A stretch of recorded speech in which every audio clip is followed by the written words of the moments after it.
Hi, this is Bob Holcomb from Apex Automotive in Great Barrington, Massachusetts.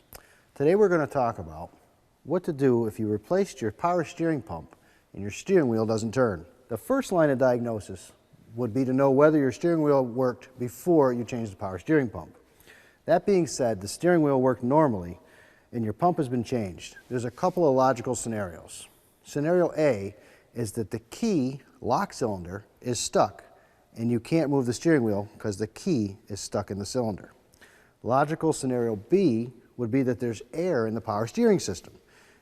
You possibly can turn your steering wheel, it just takes a lot of force to turn the steering wheel. If you don't bleed the air out of the power steering system, you won't have the assist of the hydraulic pump.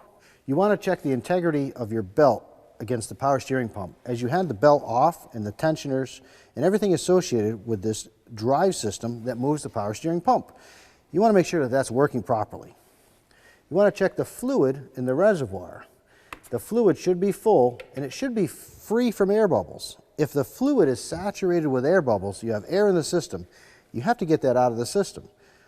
Although the fluid does have foam inhibitors, it still can foam up, especially when you have a dry pump and all the fluid has come out of the system. My advice in that scenario would be to let the car sit, let the bubbles rise up out of the fluid, and then restart your car. And your car will probably steer. If your steering wheel still doesn't turn, you'll have to look elsewhere other than at your power steering pump. There could be something in the steering linkage, the steering shaft, or even the rack and pinion itself. These are a couple of quick tips that you should look at if you replaced your power steering pump and your steering wheel will not turn. This is Bob Holcomb from Apex Automotive in Great Barrington, Massachusetts.